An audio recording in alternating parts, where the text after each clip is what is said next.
Ini pemilu paling brutal dalam sejarah. Betul. Saya calon anggota legislatif juga kemarin. Saya bertemu dengan banyak kepala desa yang mengaku dipanggil. Saya bertemu dengan kepala dinas yang mengaku disuruh. Dan baru kali ini, Bapak Ibu mohon maaf sepanjang sejarah, memilih presiden pun dapat amplop 300.000. Belum pernah dalam sejarah. Jadi pilpres kita turun derajat jadi kayak pilkades. Ini kan luar biasa. Lalu, kalau ini yang mau kita wariskan ke depan, buat apa kita punya pemilu?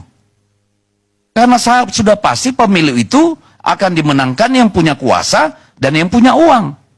Tidak ada rumus lainnya. Karena kalau hari ini saya yakin, kalau nggak punya 30 miliar, susah masuk DPR RI. Untuk jadi anggota DPRD Kabupaten Kota setidaknya 4 miliar. Kalau dia provinsi mungkin 10-15 miliar. Kalau DPR RI 25, 30, 40 miliar. Demokrasi apa yang kita harapkan? Gimana negara kita ini ke depan? Ketika kemudian hasil pemilunya, kita sudah akan tahu hasilnya. Pasti orang yang berkuasa, atau punya kekuasaan, atau orang yang punya uang. Ini kan perlu menjadi catatan untuk kita semua. Lalu kebijakan apa, undang-undang apa yang harus kita periksa dalam hak angket? Saya kira banyak sekali. Tadi sudah dikatakan soal bansos. Itu ada kaitannya dengan undang-undang APBN.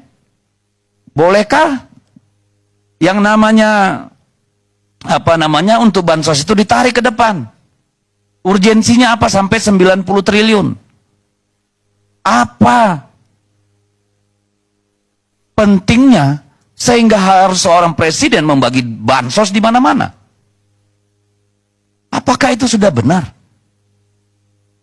Bagaimana dengan kabinet? Bagaimana dengan perangkat pemerintah? Apakah ada kaitannya itu dengan pemilu? Kita pengen tahu.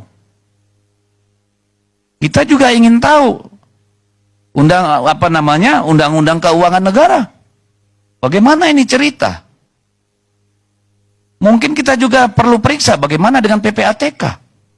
Kita mendengar kabar semua perusahaan tambang itu diancam dengan RKAP kalau tidak setor duit atau kalau tidak cawe-cawe.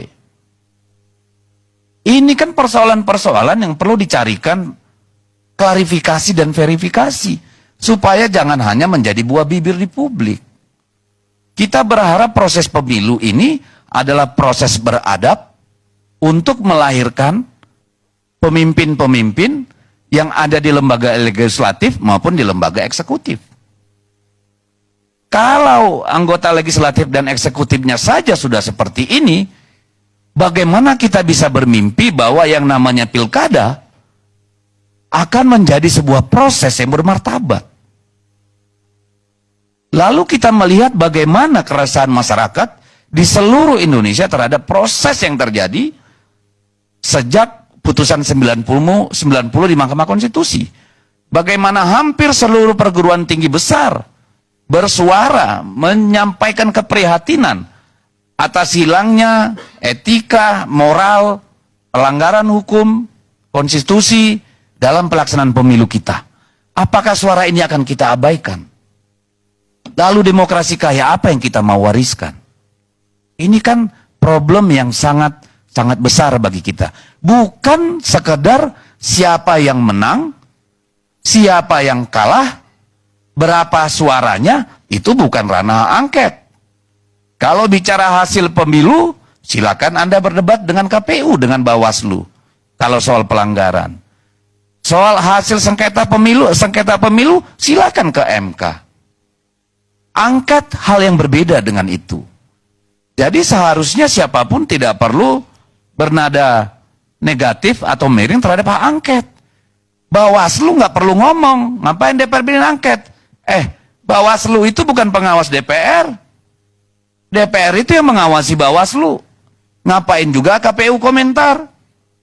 Karena DPR melaksanakan fungsinya secara konstitusi. Jadi terus terang, mungkin orang tidak berani ngomong. Kita tahu